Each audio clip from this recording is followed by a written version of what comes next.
વિદ્યાર્થી મિત્રો, આજે આપણે પાઠ 16 ચોરી ધોરણ 10ની અંદર જોઈશું, જેના લેખક છે યશપાલ જૈન.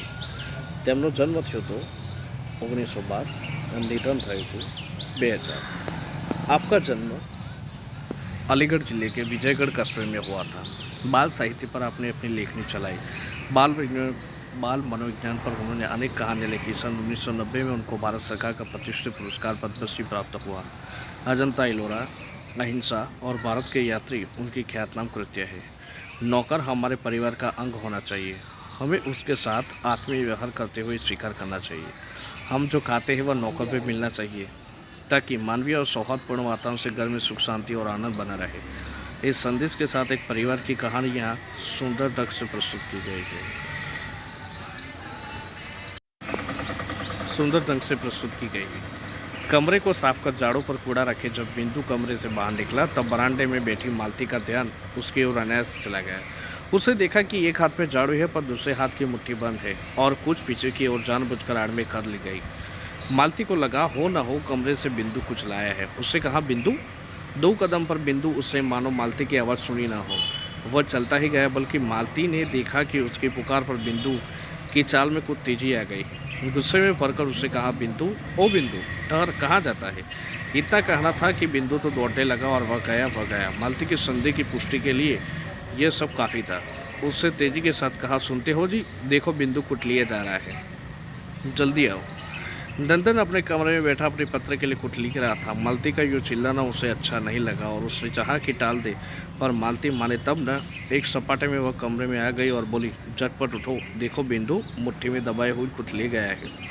नंदन ने कलम एक और रख दी और जैसे किसी ने ज़बरदस्ती पकड़कर उठा लिया हो, वह उठा. कमरे से बाहर आया तो देखता क्या है, बिंदु लौट कर आ रहा है.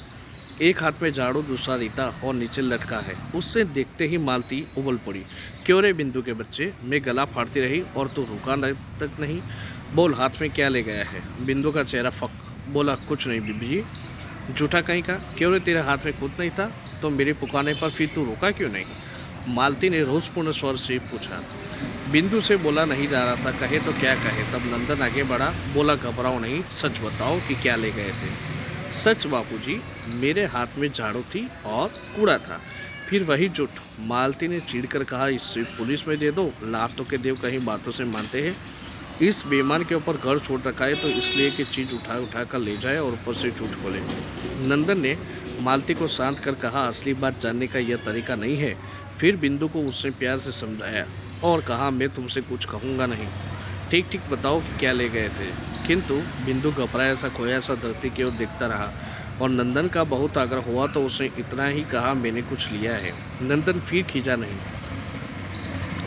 भी खिजा नहीं. बोला, अच्छा चल देख, तू कूड़ा कहाँ फेंक आया है. बिंदु पहले तो कुछ ठिठका, अनंतर मुड़कर चुपचाप आगे हो लिया. नंदन और मालती ने वह जगह देखी पर कुछ दिखा नहीं. नंदन ने कहा, बिंदु, जो हैरान करने से क्या होगा, बता, क्यों नहीं देता कि क्या लाया था. बिंदु के होठ खुले जैसे कुछ करना चाहता हो, फिर बंद हो गए. हाँ कहो, रुक.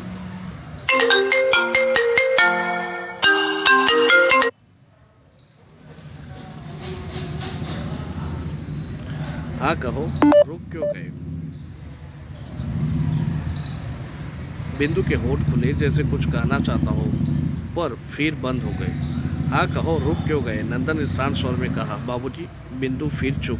शाबाश, कहो. बाबूजी, थोड़ी सी मेवा नीचे पड़ी थी, मैं उठा लाया. बिंदु कह तो गया, पर जैसे वह अनुभव कर रहा हो कि दुनिया का जाने कितना गहरा पाप उसने कर डाला है. मैं कहती थी ना. मालती बोल उठी कि यह कुछ न कुछ जेल जरूर आया है. देखो, मेरी बात सच निकली ना. मेवा का तुमने क्या किया बिंदु, खा ली इतनी जल्दी. बिंदु, झूठ मत बोलो, सच बता दो, इधर फेंक दी. तो विद्यार्थी मित्रों, यहीं तक हम देखेंगे और इसका दूसरा भाग हम अपने दूसरे लेक्चर में देखेंगे. तब तक आप यहाँ तक पठन कीजिए और जो लेखक परिचय है उनका अभ्यास कीजिए.